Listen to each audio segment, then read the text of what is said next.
Dios ya no toma en cuenta nuestros pecados.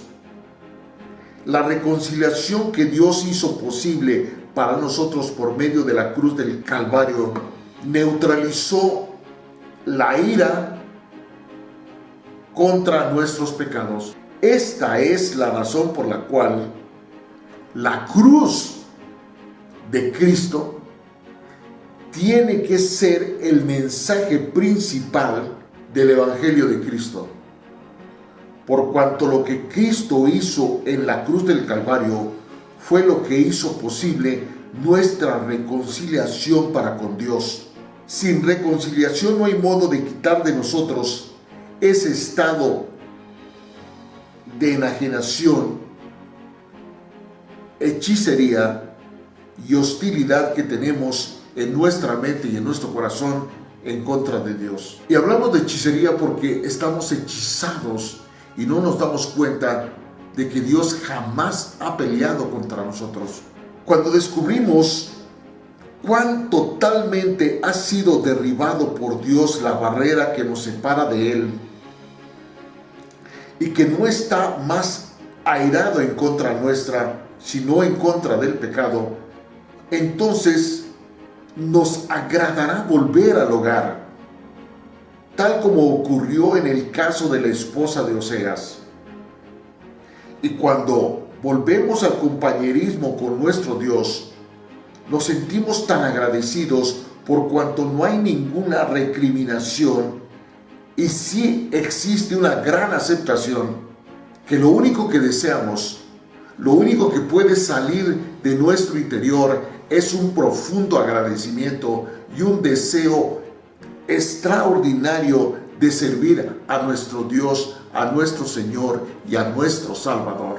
Y otra bella ilustración de la reconciliación es la parábola del Hijo Pródigo, que Jesús el Cristo mismo presentó en Lucas 15. Jesús estaba enseñando. Una gran parte de su auditorio estaba compuesto por publicanos o cobradores de impuestos, los cuales admitían que eran pecadores. Entreverados con ellos estaban algunos fariseos y escribas, súper religiosos, los cuales comenzaron a murmurar dentro de sí por el hecho de que Jesús el Cristo se manifestara amigo de los pecadores. Ojo, no del pecador. Jesús narra 3 parábolas a este grupo. El propósito de estas palabras era enseñarles la actitud que Dios siempre ha tenido hacia aquellos que reconocen que son pecadores. Tenemos que comprender que los fariseos eran también pecadores, pero ellos pensaban, sentían, juraban y comían tierra de que no lo eran. De modo que Jesús el Cristo estaba tratando de demostrarles que es mejor admitir que uno es pecador y colocarse al amparo de la gracia del Dios Todopoderoso, que defender con temeridad la justicia propia, tratar de justificarse y perder de esta manera la bendición de Dios. Había un padre que tenía 2 hijos. El menor de los 2 decidió pedir su parte de herencia para poder abandonar el hogar y marcharse a vivir plena y absolutamente según él creía, a vivir la vida loca y a vivir la gran vida según él. Si analizamos detalladamente, lo que Cristo nos quiere mostrar es que este representa a los publicanos y pecadores. El hijo mayor, en cambio, representa a los fariseos de justicia propia. El hijo mayor, que representa a los fariseos que se autojustifican trabajando con su padre. Y evidentemente en este relato el padre representa a Dios. El fariseo está pegado a Dios, pero eso no significa que esté haciendo la voluntad de Dios. El menor se marchó a un país lejano y ahí derrochó toda su herencia en la vida disoluta y loca que llevaba. Pero luego llegó un hambre en toda esta tierra, y entonces fue cuando él se halló en verdadera necesidad, de modo que buscó trabajo con un ciudadano de ese lugar, y pronto encontró que podía alimentar a los cerdos. Y obviamente este ciudadano representa a Satanás. Finalmente, el muchacho se hastió de su vieja y vana manera de vivir y despertó. Y ahí fue cuando se dijo y cayó en la cuenta de que muchos trabajadores de su padre comían extraordinariamente bien, con abundancia de pan, y en cambio él estaba muriéndose de hambre. Y ahí fue cuando cayó en la cuenta que tenía que levantarse e ir en busca de su padre. Y ahí fue cuando se puso a pensar y a sentir lo que le iba a decir a su padre. Y por eso, antes de estar en la presencia de su padre, dijo: Padre, he pecado contra el cielo y contra ti. Ya no soy digno de ser llamado tu hijo. Hazme como uno de tus jornaleros. Pero, contrario a todo lo que él pensaba, el hambre, la necesidad en la que se encontraba, lo impulsaba a continuar su camino hacia el Padre. Cuando todavía se encontraba lejos, el Padre alcanzó a verlo. Y es obvio que el Padre tuvo que haber estado oteando el horizonte todos los días de su vida, esperando este momento que ahora era una realidad, esperando verlo volver.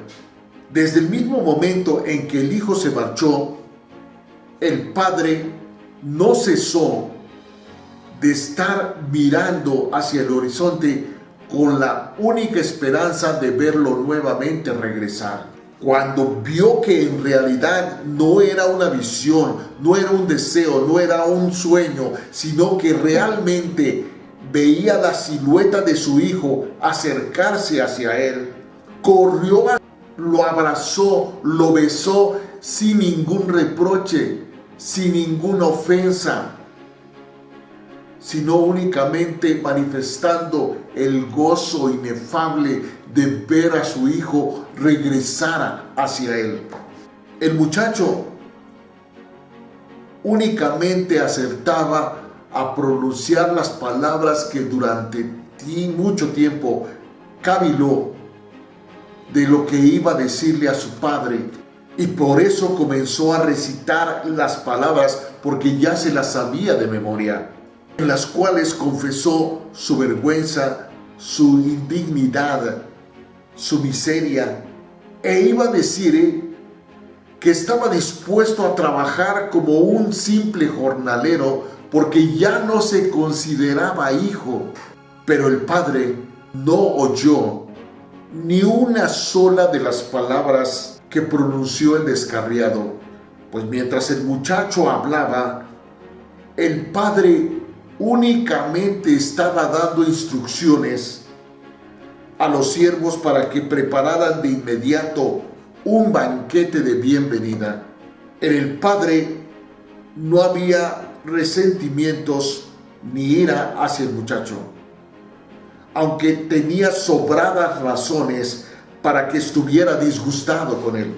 La actitud del padre únicamente expresó: porque mi hijo muerto era y ha revivido, se había perdido y lo he hallado.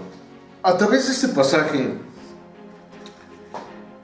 del libro de Lucas 15, podemos darnos cuenta de que la reconciliación no es nada razonable. Es una extraordinaria ilustración de la reconciliación. Obviamente, este padre amaba entrañablemente a su hijo toda la vida, pues de lo contrario él no hubiera estado dispuesto a entregarle la herencia antes de tiempo. Pero se la dio, tal como el hijo la pedía.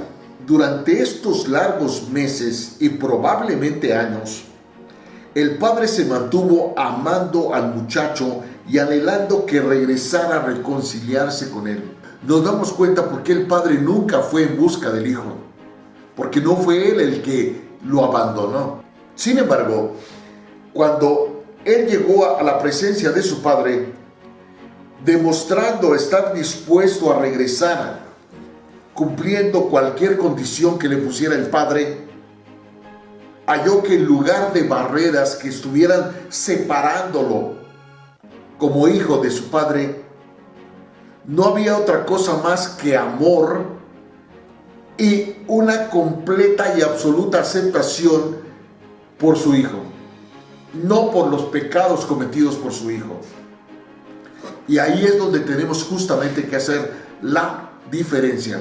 Por eso es absolutamente importante que no perdamos esta lección.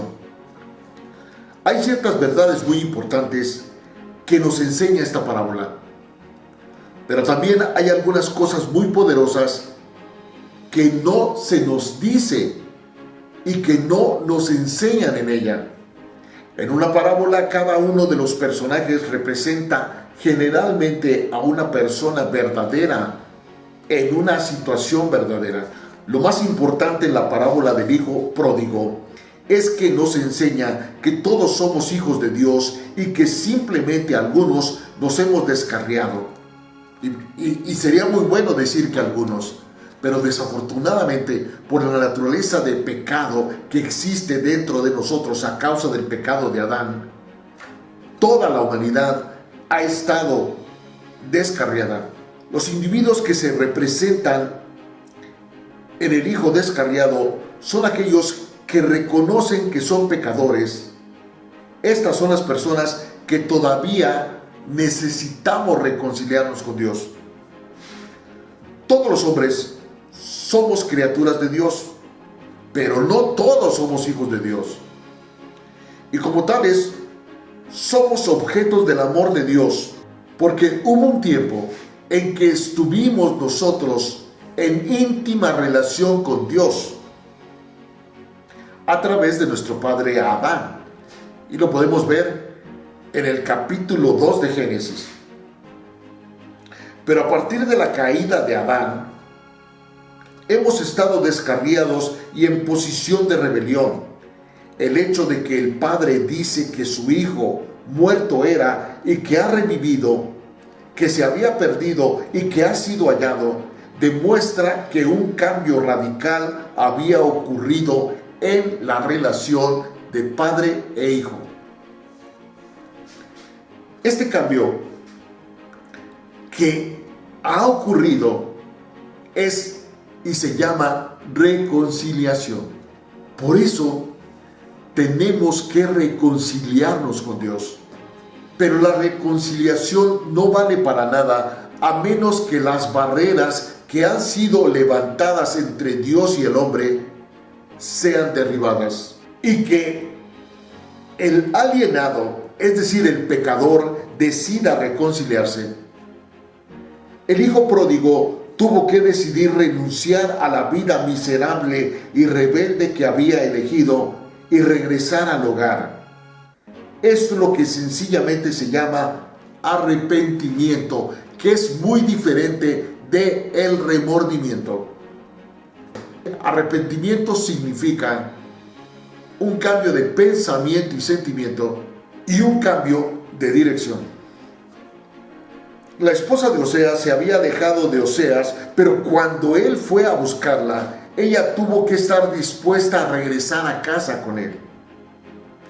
Dios ha hecho que los hombres sean reconciliables por medio de estas 4 obras poderosas que Cristo realizó en la cruz del Calvario. La primera es la propiciación. Primera de Juan 2:2. La segunda es la redención. Primera de Timoteo 2:5-6. Tercero, la muerte sustitutiva, Hebreos 2:9. Y cuarto, la reconciliación, que lo pudimos analizar cabalmente en 2 Corintios 5, 17 al 21. Pero tenemos que tener en cuenta que estas verdades solo llegan a ser realidad cuando la persona cree en ellas. Ahí es la venida de Cristo, cuando nosotros estamos dispuestos a ir a su encuentro, porque esperamos en el Dios omnipotente, omnisciente, omnipresente, altísimo y viviente, que es el Salvador, el Señor y el Dios de todos los hombres, principalmente de todo aquel que cree. Primera de Timoteo 4:10. Que por esto mismo trabajamos y sufrimos oprobios, porque esperamos en el Dios viviente, que es el Salvador de todos los hombres, mayormente de los que creemos. La pregunta más importante que tenemos que contestarnos: ¿me he reconciliado personalmente con Dios? Gentiles amigos, les invito a que analicemos detalladamente todo lo relacionado con la reconciliación y nos demos cuenta de que es importantísimo que seamos nosotros los que vayamos en busca de este Dios maravilloso, que es nuestro Dios, nuestro Padre, nuestro Señor, nuestro Salvador. Es el príncipe de paz, el admirable consejero, Dios con nosotros. Y podamos entender que esa es la única manera que podamos nosotros disfrutar de su protección, de su bendición, de su dirección, de su guía, de su enseñanza y de su provisión. Gentiles amigos, los espero en la próxima emisión de Escudriñando tu Palabra. Gracias, Dios los bendiga, Dios nos guarde, Dios haga resplandecer su rostro sobre nosotros, tenga de nosotros misericordia y nos llene de su infinita gracia. Gracias.